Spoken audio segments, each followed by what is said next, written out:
Hey, this is Anney. And Samantha. And welcome to Stuff Mom Never Told You, a production of iHeartRadio.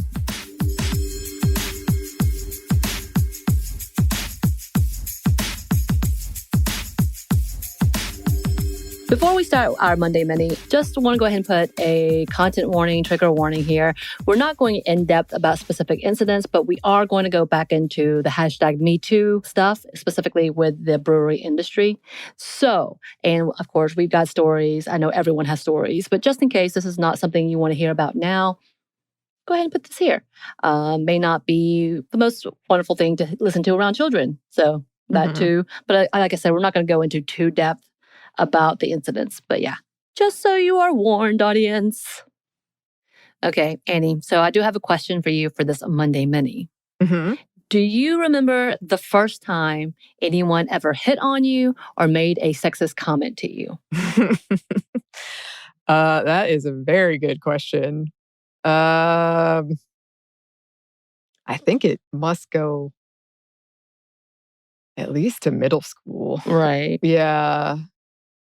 I can't think of a specific, because I know I barely said, definitely in middle school, because it was 5th grade. I didn't know what a blowjob was. And then somebody asked me, he made like a hand gesture and with his tongue and his fist, and I didn't know what that meant.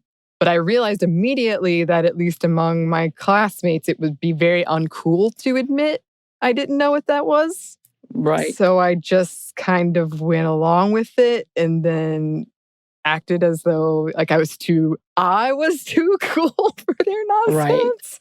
Right. And I don't think I figured it. It like stuck with me years later. And I don't think I figured it out until I was in middle school what it was. Yeah. Yeah, honestly, of course, since I had experienced sexual abuse as a young kid, a child, in my adolescence, I can't really... I won't go into that depth, but I do know that I definitely had a lot of sexist comments about being a mom or, being a caretaker, or I can't do that because I'm a girl. You can't do this and this this. And kind of like your worth. And I think we've all grown up with what was expected of us. And I think, unfortunately, if you're a part of the religious world, you've heard that a lot. Or you grew up in a religious family, you heard that a lot as a woman, what your value is. Yeah. And if you love that, if that's something that you want to do, that's beautiful. So that has nothing to do with that. But I did want to bring this up because today, again, we are going to talk a little bit about what is happening in specifically the brewery industry and the beer industry. So, here we go. Yeah, here we go. The last couple of weeks, the American and some European breweries, bars, and beer-related companies have been seeing their own backlash. Right. We've talked a lot about how different industries have been affected by the hashtag #MeToo movement. And although it wasn't trending with the actual hashtag, the sentiment is very clear. And several big breweries and companies have had to reevaluate their practices in regards to how they were treating women and the marginalized communities within these industries. And it began with a simple question from Instagram user @RatMagnet, or real name Brienne Allan, a brewer and production manager of Massachusetts-based Brewery Brewing. After going through yet another sexist comment, she asked on her stories, "What sexist comments have you experienced?" And oh boy, did she open up a Pandora's box full of sexist and racist and altogether awful stories and experiences. Different comments from people all over the world, varied from being told women don't like beer. Check out our own episode of Men Like Beer and Women Like Wine, right? To all out being dismissed and understanding and knowing about beer because they're women, even if they were the brewers or owners of the actual brewery. And there are many stories of racist and prejudiced attitudes in the industry altogether, as in fact, there's been a lot of incidents and a lot of calling out, including a big brewery like Founders Brewery, who went through a huge discrimination lawsuit not too long ago when a Black brewer came out and testified about all of the racist comments and all of the incidents and discrimination within their brewery. And yeah, they got called out real hard, real quick, as they should have been. And they don't look great, especially when they try to do the whole Black Lives Matter thing. Yeah. And if you've ever worked as a bartender or server or anything like this, you probably already know and even have stories yourself, because I sure do. I will say my stories have had a little more happy ending, meaning I had people in my corner who helped resolve in a better manner.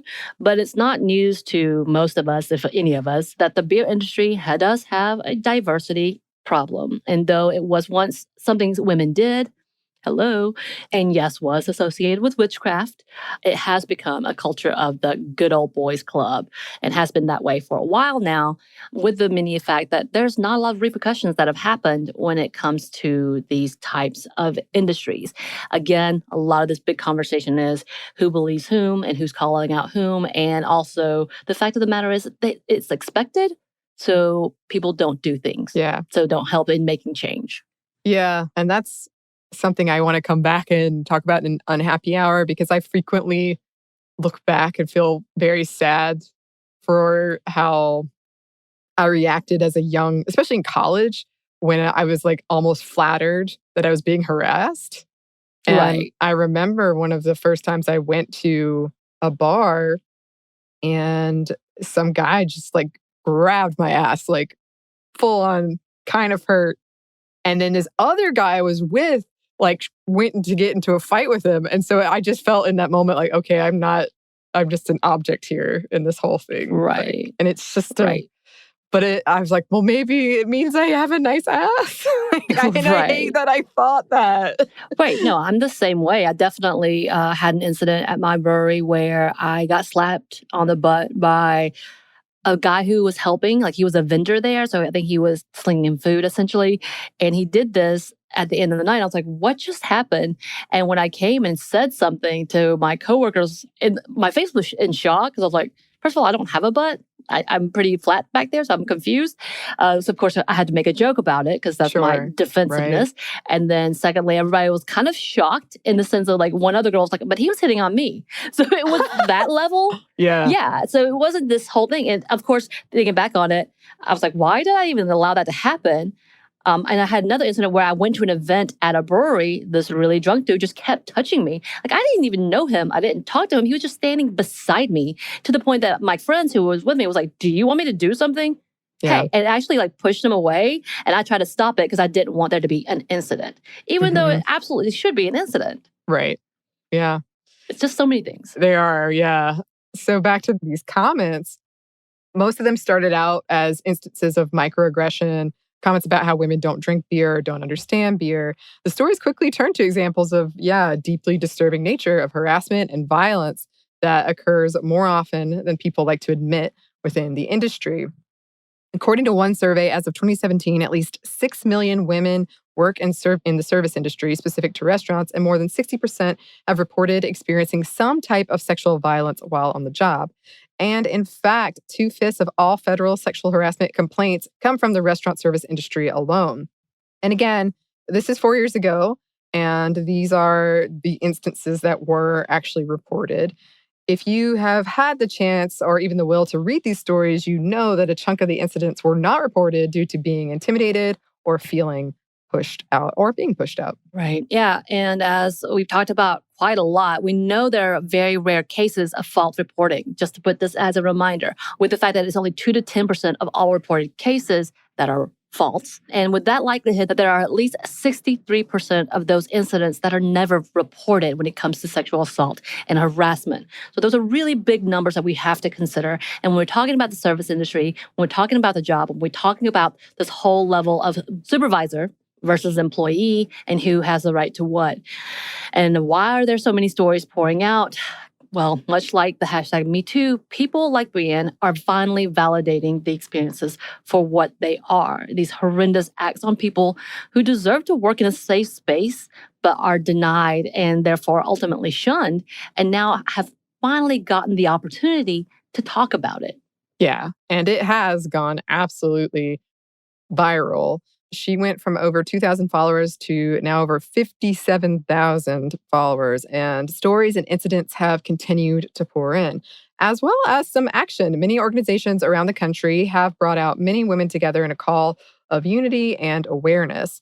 A GoFundMe was created as Brienne has been threatened by a few individuals and not through any lawyers with lawsuits and with supposed defamation claims for possible legal assistance. And if not, she plans on donating the proceeds. Right. So, of course, there's a lot of angry people out there. Yeah. And there's this complication in the fact that people are telling stories without it being verified. And she does put that, saying that she doesn't know these people, they're sending stories. And because she was so overwhelmed and because she wanted to allow for people to answer the questions, so she just reposts them. Mhm. And it would have names and organizations and actual companies.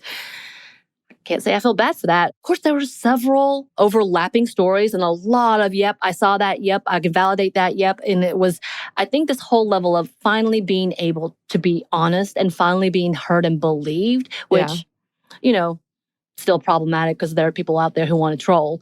But it's allowed for all of that. But now she's kind of have to backtrack and realizing it has gained so much attention that she's having to do a little more due diligence on how it's being talked about and how to even allow this to come about. But it's not just women coming together, but an overall call to hold perpetrators accountable. Finally, several companies have started issuing statements with strategic efforts and plans to reevaluate companies' sexual harassment policies, as well as looking at how to better develop or overall create an effective HR department. Because there's definitely been a lot of companies saying that they're too small to have an HR department, and oftentimes these incidents happen. They had no one to report it to except for their supervisor. And if their supervisor are the ones that are harassing and targeting them, right, who can they go to, right? So several companies have had leadership step down or fired those who've been accused of these incidents. There has also been a sweeping conversation throughout larger organizations like those who run beer festivals and events where many different incidents have been reported. They have not had any accountability, or they haven't even had any resources to talk about trying to prevent incidents from occurring in the first place. So it's definitely bringing on some really big needed conversations. Yes, for sure. There was also another conversation of how little women's safety was a concern for many of the organizers and overall leadership. The mere fact women have to pay extra money because more often than not, leaders don't believe women and are not concerned about what happens to them to be able to attend events, whether it's to stay by themselves because so few women attend or are invited or feel safe to be there. Right. As in fact, there was one article where they had interviewed a person who would go to many of these events, whether they were a sales rep, whether they were a part of another organization that was participating. They were talking about how they didn't like to go to these events because they have to think about whether or not they have a hotel room, how to get there, how much to drink, how little to drink, how the fact that when men come together, they can all share a room. And many times they're just like, we'll figure it out when we get there. But women have to be very conscientious about where they're going. And one woman even talked about, I don't use Airbnbs because that's too isolated. There's too many incidents that could happen. So I want to be in a place like a hotel that has at least security and locked doors. Like the fact that we have to think this far through, because many bars or beer industries think that's too costly, they just don't invite women altogether. So that even lessens even more women being invited to these areas and causes more safety issues. Right. I know we talked about that. I can't remember what episode it was, but that whole thing of being at conferences and kind of having other women look out for you. Right. So that, especially when alcohol is involved. Right. And having that layer you've got to think of. And then also, as both the person who might be with an unsavory group of dudes, but also the person trying to look out for the lady with the unsavory group of dudes. It's just extra stressors that we have. One article asked a group of male beer industry workers about the level of concern for their safety. And not surprisingly, over 70% didn't even think of that as a thing. And those who did were not concerned about other people so much as they might drink too much or lose something. Right. I just saw an article pop up about how some men have had drugs in their drinks and or been drugged while out and may picked up accidentally. But instead of showing concern, other guys just made fun of them. You know, it was just like, oh, you're not manly enough, or someone was trying to get you, as if it's a female issue only and that it deserves mockery. It's just such a whole other level of, what? Yeah. What is wrong with you? But of course, the amount of people, and yes, we're talking pretty much mainly men, who continue to carry the narrative that women are being whiners or people are being whiners and that this is just part of the industry and making the same tired excuse about why people shouldn't be held accountable. Like, it's just saddening the amount of people that have come out to do that. And many people trolling and gladly ignoring the issues that have always been a problem within our society, all for the sake of, this is my favorite beer. Come on, y'all, it's just the industry. Then that's not an excuse. And of course, the stories are still coming in. Brienne has now started a new account with the handle at Emboldened Act Advance. So EMBOLDEN Act Advance, which will be posting the continued accounts from people around the world. They just actually started with Georgia because they have so many. They're splitting it up by states. Wow. Yeah, so Pennsylvania has been hit. California has been hit. Many more. And then there's a new beer from Notch Brewing with Brienne and her coworker. They created Brave Noise Pale Ale, which should be coming out in June in honor of what's been going on and for the women and the people who are speaking out. Because there's a lot happening, obviously, what's going on. And it's affected so many. And again, this is not new. We know this. I've told my own stories about being affected to the point that I felt crushed. Yeah. I had a mix of people who handled it well to people who handled it awful. The bystander who just blamed me instead of helping me, to my supervisors coming around and being like, no, not allowed in my brewery. But I think it's definitely something to note to see how the industry reacts. And we need to watch that because that is very telling of who's going to actually make change and who's just mouthing off. Yeah. So I guess we're going to keep an eye on it and see what happens.